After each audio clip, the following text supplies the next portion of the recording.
Welcome back, Fantasy Pros, to NFL Draft Season. I am Andrew Erickson, and today, continuing our team needs breakdown division by division with part 4, my favorite division, the AFC East.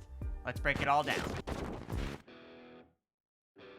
No better way to kick things off than with my New England Patriots. And folks, we don't need to sugarcoat the team's needs. Offensive line, pass catchers for Drake Maye are the only way New England needs to attack the NFL draft. I got the chance to speak with Patriots beat reporter and staff writer Evan Lazar at the scouting combine, and he told me trench players were at the top of the Patriots' to-do list in the 2025 offseason. Offensive line, defensive line. Beef up that line of scrimmage. Spoken like a true defensive-minded head coach in Mike Vrabel. But given that the Patriots made so many improvements on defense during free agency, the offensive line sticks out like a sore thumb as a priority need. They cannot enter the season with offensive tackle Vadarian Lowe protecting Drake Maye's blind side. Not ideal in any capacity. Veteran Morgan Moses could theoretically flip over to left tackle, but he's played 97% of his NFL snaps at right tackle, so probably not what they're going to be looking to do. LSU's Will Campbell is a left tackle, and Missouri's Armand Membo are viewed as the top 2 tackle prospects in this year's draft. I think both will be available at the 4th overall pick. In round 2, Minnesota's Ariante Ursary is an option as well at tackle, Oregon's Josh Connerly, and Purdue's Marcus Bowe. Now, the Patriots are favored in the betting market to select an offensive lineman with their first draft pick. As for wide receiver, the splashy free agent move they made was signing Stephon Diggs to a 3-year deal worth nearly $64 million. But it's essentially a 1-year deal that the Patriots can get out of if things don't work out with a 31-year-old receiver coming off torn ACL. The Diggs signing is not going to stop the Patriots from drafting Colorado's Travis Hunter with the 4th overall pick should he fall to that spot. The Patriots drafted an offensive tackle and/or/wide receiver with every single one of their draft picks. That would please me, honestly. Here's some of the receivers that New England has been connected to throughout the pre-draft process. Arizona's Tetairoa McMillan, Iowa State's Jalen Knoll, Ole Miss's Trey Harris, Georgia's Arian Smith, and Washington State's Kyle Williams. Mike Vrabel's team might also look to add another off-ball linebacker, with Juwan Bentley being released to create cap space. Next up, the New York Jets. I've always been a fan of Jets tight end Jeremy Ruckert, and he might get a chance to start with Tyler Conklin now on the Los Angeles Chargers. Stone Smart was added on a 1-year deal in free agency. I think it might be a long shot for Ruckert to be the Jets' future tight end one, but I don't think it's totally crazy. He is Justin Fields' former teammate at Ohio State, and per the Coach Speak Index, Jets GM at the owners' meeting talked about how Ruckert can take that next step, and that they feel pretty good about the current tight end room. That being said, New York is also very interested in Penn State prospect tight end Tyler Warren. They've also shown a lot of interest in Oregon tight end Terrence Ferguson. This hasn't gone unnoticed by the sportsbooks because they're favored to select a tight end with their first overall draft pick. And yes, this is one that I've already fired on. It's one of the perks of being in the Betting Pros Discord, as you'll be notified with all my favorite bets leading up to the 2025 NFL Draft. Just more receiving and options in general is a must for Gang Green.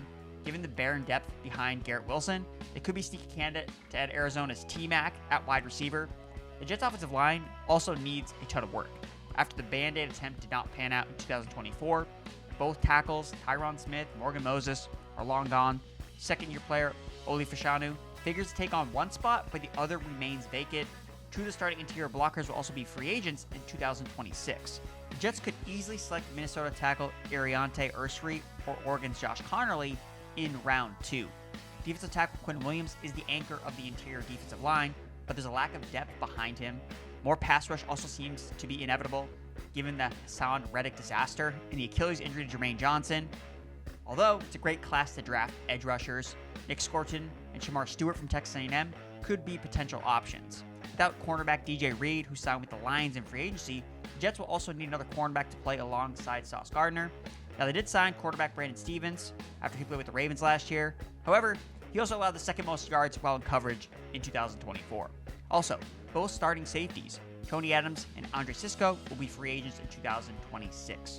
Before I get to my 2 next teams, we have to talk about the Fantasy Pros Dynasty Rookie Draft Simulator.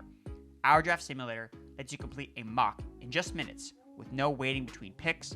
Customize your league settings to match your league's exact format. Premium subscribers can test trade scenarios by mocking them with their traded draft picks. Prepare for rookie drafts and dynasty startup drafts all in one place. Use the Dynasty Rookie Draft Simulator to dominate your rookie draft today at fantasypros.com/simulator. Now, back to the show. Miami Dolphins. Interior offensive line. It's a glaring hole on Miami's roster. The rushing attack struggled immensely in 2024. It's not going to get easier to improve with two starters needed at both guard spots. Now, James Daniels at right guard was brought in for one of those spots, but the 27-year-old is coming off a torn Achilles injury. Offensive tackle Larry Borum was also signed after 4 years spent in Chicago. Depth signing. They also signed left tackle Jackson Carman, another depth signing. Liam Eichenberg is entering the last year of his contract, and he's a depth piece at best. You guys see a theme here? Mike McDaniel knows how critical it is to invest in the offensive line position. We should expect them to do so in the NFL draft.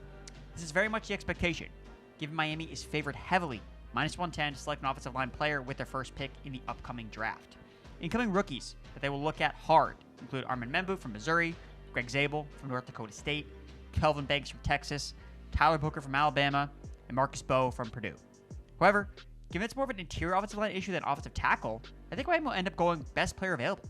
I'd rather bet on them going in a different direction in round one than betting on a heavily favored position. It is the NFL draft. After all, weird stuff happens. Another cornerback opposite Jalen Ramsey is also much needed. Storm Duck is pegged in as the 2025 starter. Yes, that is a real NFL player. Go Ducks, but yikes. If Michigan's cornerback Will Johnson is on the board still, I think the Dolphins easily pull the trigger on him. Safety is also a need as the players they signed to replace Javon Holland are on one-year deals. Secondary needs major upgrades. Nick Emanwari, safety from South Carolina, or Georgia safety Malachi Starks could hear their name called early if Miami looks to safety in round one. The other main need is in the defensive trenches. Bradley Chubb is expected to return, but the team lacks depth across the defensive line. 3 of the defensive linemen who finished top 5 in snaps for them last year are not on the roster currently. Miami has also shown a willingness to draft defensive line and edge players with high-end draft capital. If you look over the last 6 drafts, when Miami has had a first-round pick, they've drafted a defensive lineman or edge player in 4 of those drafts. 5 of those drafts include a defensive lineman or edge player at least in rounds 1 or 2.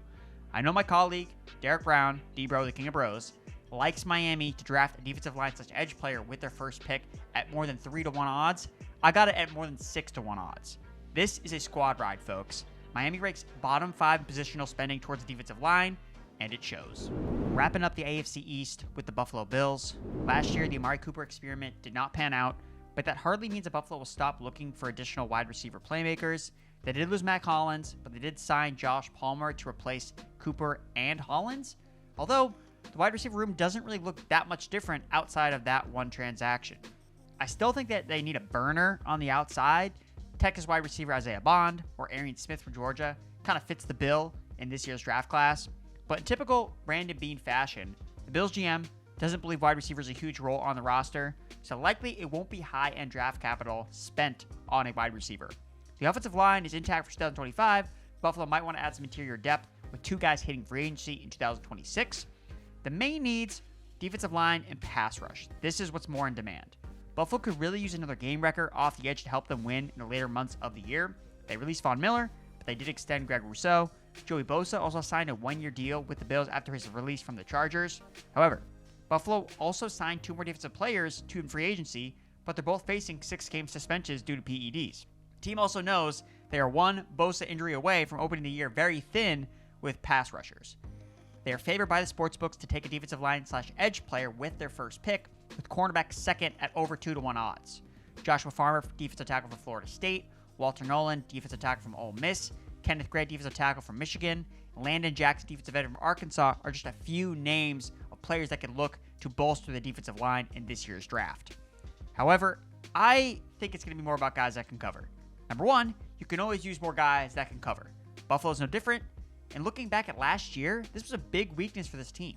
Only the Raiders had a worse PFF coverage grade than the Buffalo Bills did. Safety Damar Hamlin is returning, but it's only on a 1-year deal. Taylor Rapp was better in run defense and tackling, but struggled in pass coverage.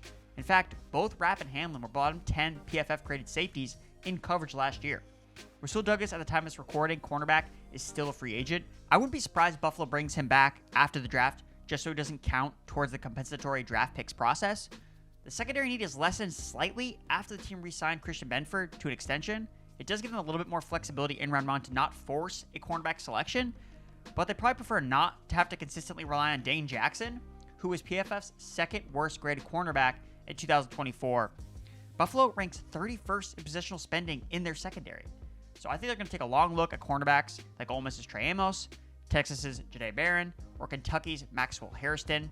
At safety, Buffalo's also been stiffing around the position with prospects such as Nick Emenwari from South Carolina, Andrew Mukubu from Texas, Malachi Starks from Georgia, and Xavier Watts, safety from Notre Dame. And to recap, the AFC East team needs quickly: New England Patriots, offensive tackle, wide receiver, edge, and linebacker; New York Jets, wide receiver / tight end, offensive line, defensive tackle, safety, cornerback; Miami Dolphins, defensive tackle, edge, interior offensive line, cornerback, safety; Buffalo Bills, cornerback, edge / defensive tackle, safety, interior offensive line, and wide receiver.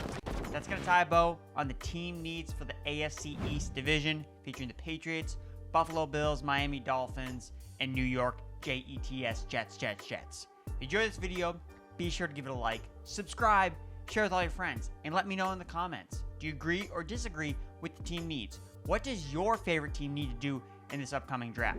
But before you do, you have to check out the Fantasy Pros Dynasty Rookie Draft Simulator. Our Dynasty Rookie Draft Simulator lets you complete a mock draft in minutes with no waiting between picks. Customize your league settings to match your league's exact format. Premium subscribers can test trade scenarios by mocking with their traded draft picks. Prepare for rookie drafts and dynasty startup drafts all in one place. Use the Dynasty Rookie Draft Simulator to dominate your rookie draft today at fantasypros.com/simulator.